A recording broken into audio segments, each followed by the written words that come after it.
Okay, it's going to be a preview of Revolution 2024. At the end of the video, I'll give you my top 10 AEW matches of the year so far. And I'll give you some quick thoughts on the Pro Wrestling Observer newsletter awards for 2023. But yeah, interestingly enough, Revolution actually won show of the year, best major show of the year for 2023. That really shocked the shit out of me, but pleasant surprise. You know what the key to that show was? Tony Khan was kind of forced to keep the undercard tight because of the Ironman match, and the Ironman match was just amazing. So, yeah, I mean, I don't mind that pick. You know, I thought Forbidden Door or maybe even WrestleMania was going to take it. So, really, really pleasant surprise there. But yeah, kind of funny that Wrestle Dream did not get a lot of love at the end of the year. But hey, man, another year, another revolution. I think consistently, this has been AEW's best show. I mean, I think All Out has probably had better moments, but I think, you know, year after year, Revolution has just been the show that has knocked it out of the park. I would say Double or Nothing has consistently probably been their weakest show. But yeah, man, I think this looks like a great show. I think this is going to be a momentum turning show for AEW. I think the year for the most part has been pretty lackluster. I think the WWE pay-per-views, you know, they've been kind of, you know, the crowd reaction part of it has kind of hurt the WWE. You know, the TNA pay-per-view was kind of disappointing, hard to kill. And then with AEW, the perception is that they've kind of cooled off. You know, there's been, and I kind of know what you're saying, like, you know, after the end of the year, after World's End, you know, a lot of guys are out with injuries from MJF to Kenny Omega, Adam Cole, and the list goes on. And it just kind of feels like it's just been, you know, match after match, matches that just don't have a lot of buildup. I think if you watch the shows consistently back to back and catch up on everything, you'll just notice, you know, certain matches have more buildup than they probably came off as while you're watching it live. So, I definitely did appreciate it, though. I like the fact that Tony Khan was trying to do something different, you know, appeal to, you know, the alternative fans by bringing in, you know, guys like Minoru Suzuki, guys like Yuji Nagata, even some of the CMLL guys. I thought it was a nice change of pace, but, you know, when you do that, though, the side effect is, you know, it's not going to resonate with everybody. You know, even matches like Christian versus Goldust, you know, to open up Dynamite, I could see how some people just kind of would feel like, oh, okay, you know, why are we watching this? But, yeah, man, I think they're going to, you know, I think if, you know, by the time you get to the pay-per-view, though, I feel like every single one of these matches, you know, they have a story that's about to unfold. So I think this is going to be a great pay-per-view. I think you need to do, I would say this, I think this is one of those shows where I would just do anything you can, you know, to watch this show. You know, if you got to ask your parents for money, you got to ask your wife for money, you know, you got to sell something, whatever it takes. I think this is a show you need to watch live. I think it's going to be awesome. I really think this is going to be, you know, arguably the best AEW show that they've done so far. And sometimes with these AEW shows, it's weird, like, especially with All Out 2023. Like, that was a show that I thought maybe you could skip. Maybe it's not going to be that great. You know, how are they going to follow up that massive Wembley show? And then they actually did it. So, you know, there are times where the show doesn't look that good and it exceeds expectations. So hopefully this isn't one of those shows that looks amazing and it just falls a little bit flat. You know, sometimes that can happen with AEW because of, you know, the way, the length of the show. So we'll see what happens. But for the most part, this show has potential to just, you know, deliver a massive amount of amazing matches. I think the Sting match against the Young Bucks is going to be crazy. I definitely think that's going to over-deliver. Even if you don't expect a lot out of Sting, you know what you're going to get from Darby, and you know what you're going to get from the Bucks. This is a new version of the Bucks, but, you know, I think Strong and Cassidy could be amazing. The three-way, we're going to get a three-way, which is good. I was a little bit skeptical at first. I thought the Hangman injury was legit. I think that three-way should be amazing.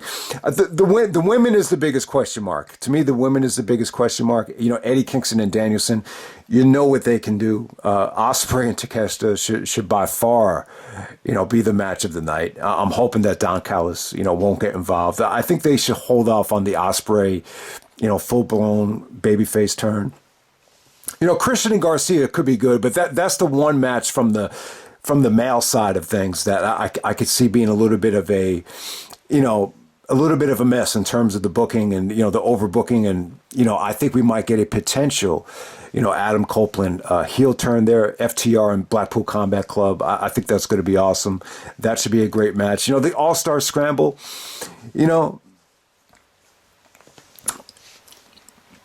lots of different guys in that match. I think it's going to come down to either Jericho or Wardlow, but you have a lot of talent in the match. There's really not one match on this show that I could say like, oh man, that's going to be the weak link. There's only one women's match, and the women's match is just very, very attractive. So yeah, man, I think the show is just, I think it's a can't miss show. It's as simple as that. So I'll try to go through this really quickly. We got Sting and Darby taking on the Young Bucks. This is going to be Sting's retirement match, the Tornado Tag Team match. So the Bucks as Matthew and Nicholas, the EVPs. It's really, really interesting. It's a nice little change of pace for them. But it's really, really cool, man. So Sting, this is going to be Sting's last match in Greensboro. I'm sure Flair is going to be involved. I can't see them doing a Flair heel turn, especially with, the teasing of the Swerve. Flair just doesn't have a lot left. I don't think a heel turn will be very well executed at this stage. I think Sting is just going to go out with a bang here. It's for the tag team championships as well. But yeah, I'm happy for Sting. The one thing about Vince, all this stuff about Vince coming out, and when you think about it, Vince has just been such an amazing heel, and you say to yourself, maybe you really need to be an asshole and an evil person to be that great of a heel, which Sting has pretty much been the opposite. It's like he's such a good guy, and he has such a great backstage reputation that maybe you can't see him playing a heel. And I know he was a heel one time in TNA. I don't even know if any WCW heel turns worked out for him. But, Sting is just, I've said it before, man, I think he's the biggest babyface of all time. I think Darby, this is probably Darby's biggest match of all time against the Bucks. I don't think he could lose here. I think he could possibly be match of the night. And when you think about it, like no one's had, more high pressure pro wrestling situations away from the WWE than probably Sting. How many main events are Bound for Glory? How many main events are Starrcade? So, Sting knows what it feels like to have his back against the wall. And, and I think he's really good at pacing himself. I think when he knows that, this might be the last time, I think he knows how to prepare and just give max effort, and he knows how to relax after the festivities are over. So, I think Sting will be good here, man. I know he's getting up there in age. He's pretty much like my dad's age. So, you don't know exactly what to expect from him, but yeah, man, this is like 15 years in the making. Like it really is. I mean, they were talking about Sting. Sting was even contemplating retiring at Bound for Glory 2009 after the AJ match. Like a lot of people thought he was just going to retire, but the match was so good that he just decided just to stick around a little bit more. Okay, we're going to get Orange Cassidy taking on Roderick Strong for the AEW International Championship. So yeah, I think this will be the biggest match Roderick Strong has had probably since like Final Battle 2010, when him and Davey were facing for the championship. I think, it's been a long time since Roderick has had, a mainstream level match on pay-per-view. I mean, it's been a long ass time. I think Cassidy is the perfect opponent, for Roderick to showcase his offense against. I think Roderick could possibly win the international championship. I think that stable, with Cole being injured, they definitely need a championship. I don't see Wardlow or Cole winning the AEW championship anytime soon. So, yeah, I mean, I think it's a possibility. So, yeah, Cassidy and Strong, I think that should be amazing. Both guys deliver when they get enough time. So this should easily be, a match that, we could expect a lot out of. Samoa Joe taking on Hangman and Swerve.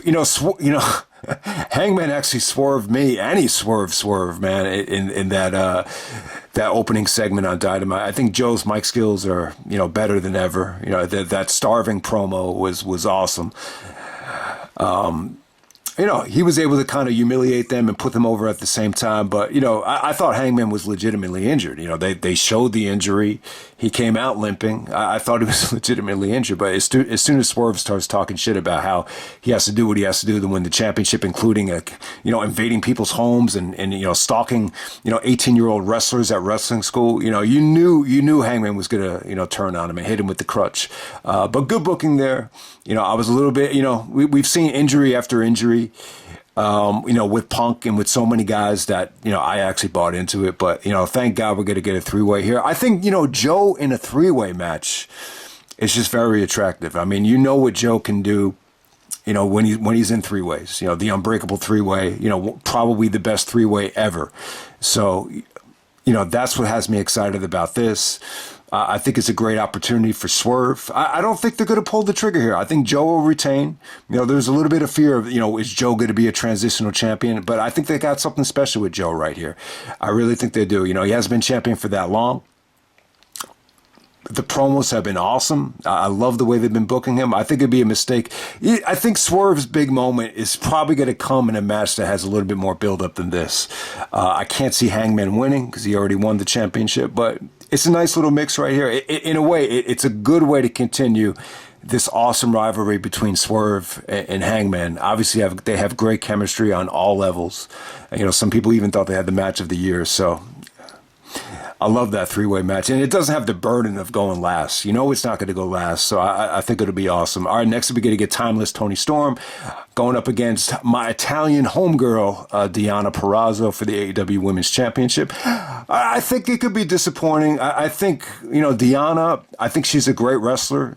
Obviously, tremendous looks, tremendous technical skill. But with Tony's over-the-top character now, I just think this has a lot of question marks. I just don't know what version of Toni Storm you're going to get.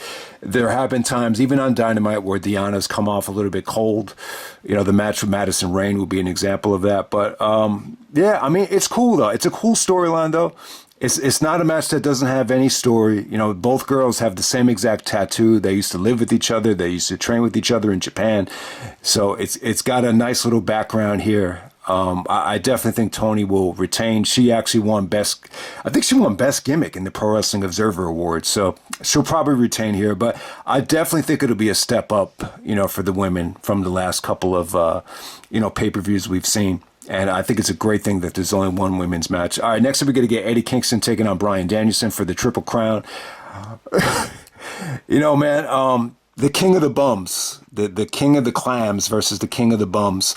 Nigel is still taking a lot of shots at Bryan Danielson, so I would love for them to go back to Nigel and Bryan at Wembley if they go in that direction. I think that would be awesome. But where you're going to get between these guys. Some guys thought they had the best match of the Continental Classic, so you know what to expect. The match on Rampage was amazing as well. They had matches going all the way back to Chikara. Danielson does not respect Eddie Kingston. He still thinks he's the biggest waste of talent he's ever seen. So if Danielson loses, he has to shake Eddie Kingston's hand. I like what they did with Jun Akiyama. In some cases, they actually used the Japanese legend like Akiyama to set this match up. So it's not like they were just there to be there. Sometimes, some of the international talent had a huge part in setting up some of these storylines. So I just think people should keep that in mind as well. Danielson actually made Eddie submit on Dynamite. He choked him out. He stomped him out. So in some cases like that, you would expect Eddie to get the win back here. Eddie has he's went over Bryan Danielson a lot, this past year. Trying to think. I think Danielson won the original match in the Classic, but obviously Eddie won the semifinals, so they were kind of tied in the Classic. So this will kind of be the rubber match in terms of their AEW stuff from this year. I think Danielson won the Rampage match, which was incredible as well. Yeah, so the match should be awesome. You know, it's on pay-per-view. This has a good build-up. But I will say this, though. You know, what I really want, and this is probably asking for too much, but I would love for Danielson to win the Triple Crown and then take on Ospreay in the main event of Supercard of Honor. Like, that's what I would fucking love.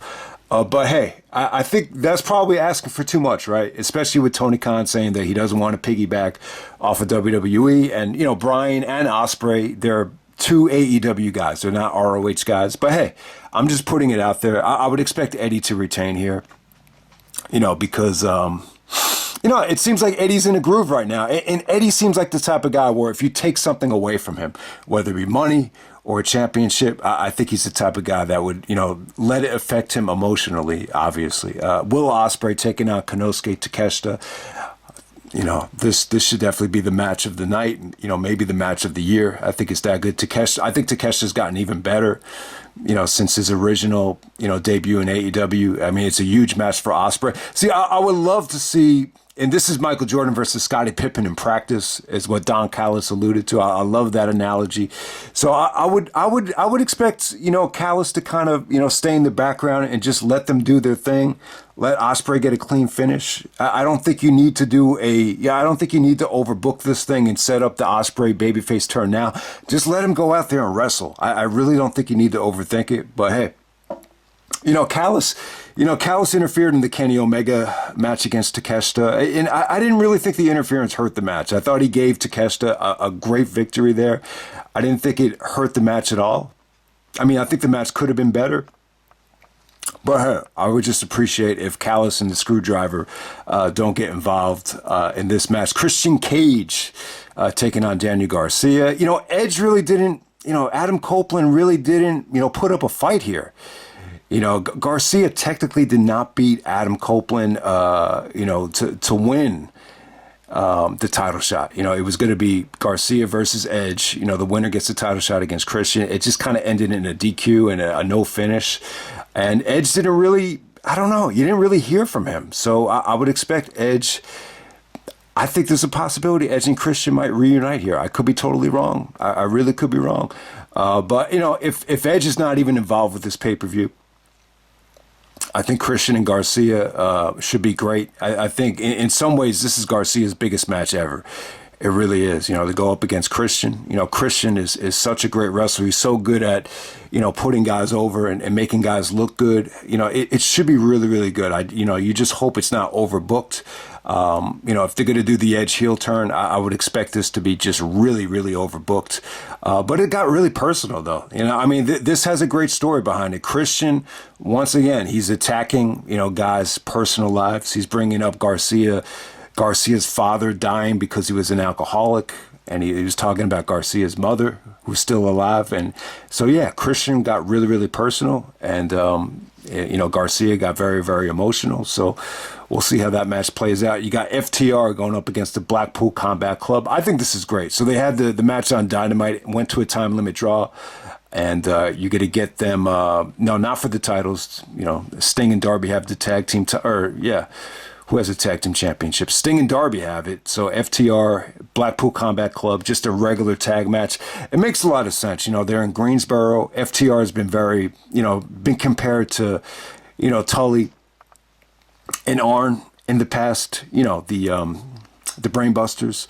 You know, they're part of the Four Horsemen. They're in Greensboro, North Carolina. So you definitely understand it. So it's like old school versus, you know, more of a Blackpool Combat Club, not necessarily new school, but more of a, you know, more of a hardcore element to them. So it's going to be a nice little mix right here. You know, this is going to be great for Claudio because, you know, Claudio's finally out of the ROH title picture, away from Ring of Honor. This is just a great way to kind of soothe them into the AEW roster right here, you know, teaming up with Moxley. Yeah, I mean, you know what you're going to get here. You're going to get some great tag action, some vicious brawling from Moxley, some tremendous feats of strength from Claudio. Yeah, the match on Dynamite was great. It just kind of, you know, the time limit just expired, you know, right before the big rig or the shatter machine, whatever you want to call it. And then Jericho's going to be in the All-Star Scramble. Jericho, Wardlow, Powerhouse, Lance Archer, Hook, Brian Cage, Magnus from CMLL, and Dante Martin, the winner, will receive an AEW World Title match. Wardlow cut a great promo, hyping this thing up, and yeah, he got a lot of heat. He came off convincing, so it is a possibility. I can see either Wardlow or Jericho winning this thing. So yeah, I mean, Jericho's kind of had a weird couple months. They've been very, very quiet. I don't think his matches have been great. I think he hasn't looked great. I mean, I think they've been okay. But I think the stuff it feels like it blew over a little bit, but not totally. So you don't know what to expect. But hey, I love Jericho though. My gut feeling tells me is that Jericho. See, I've never fully ever really loved Vince. There was always a part of me that detested Vince McMahon. I don't feel the way about Jericho. Jericho's someone I've learned a lot from.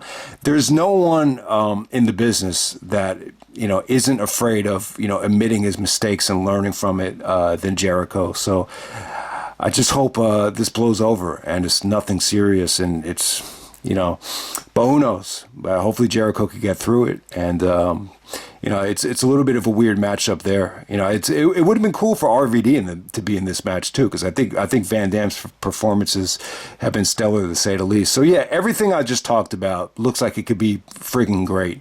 Even the women's match, I think that has potential to be one of the best women's matches we've seen in AEW so far. It's a very attractive mix. I think Deonna has a lot of star potential.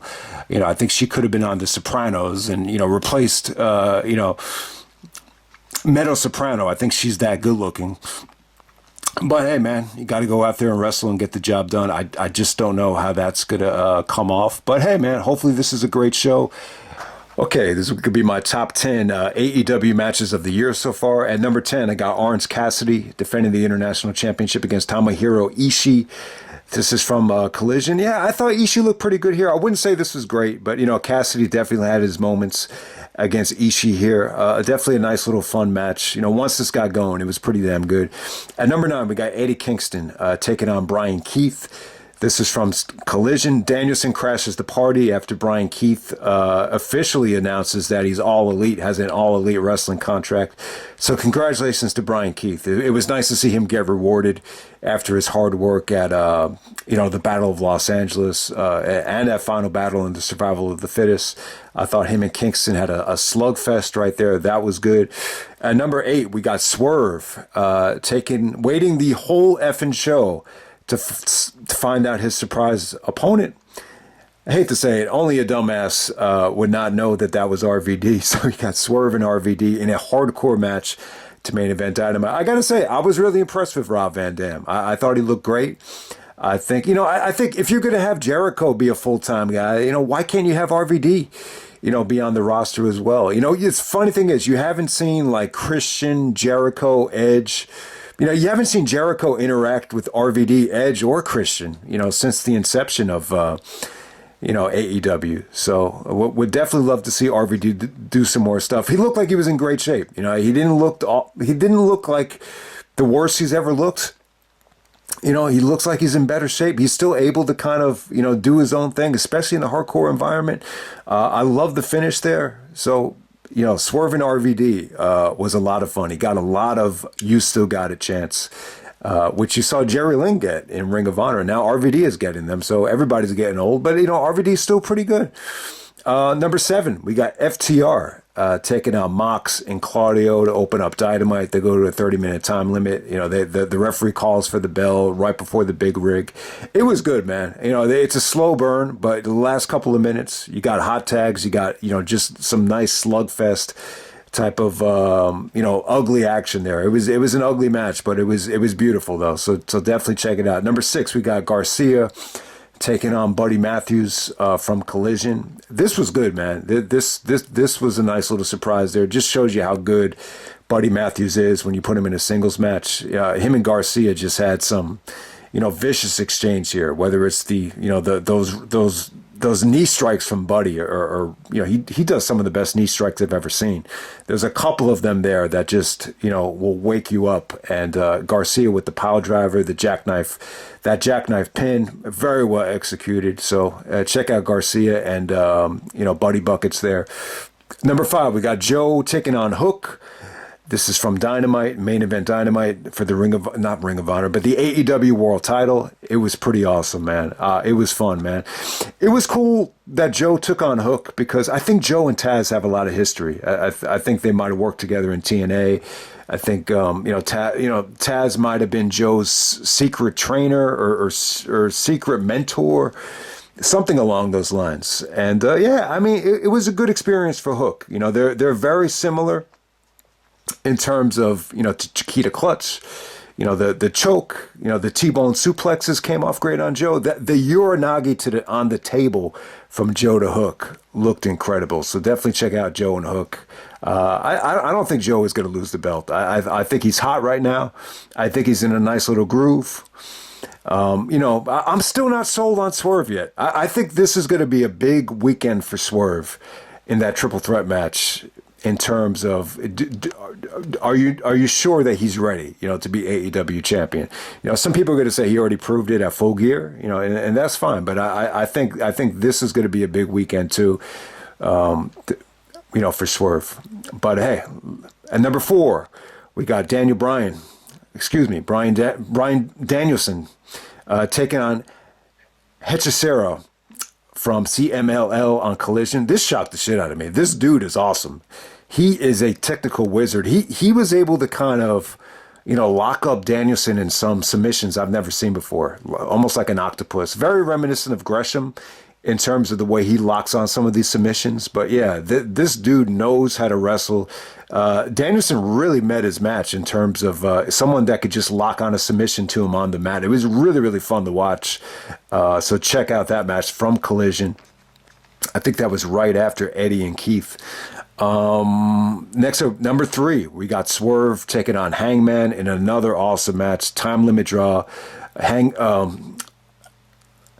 Swerve actually did some awesome selling with his ankle here. Hangman going after the ankle.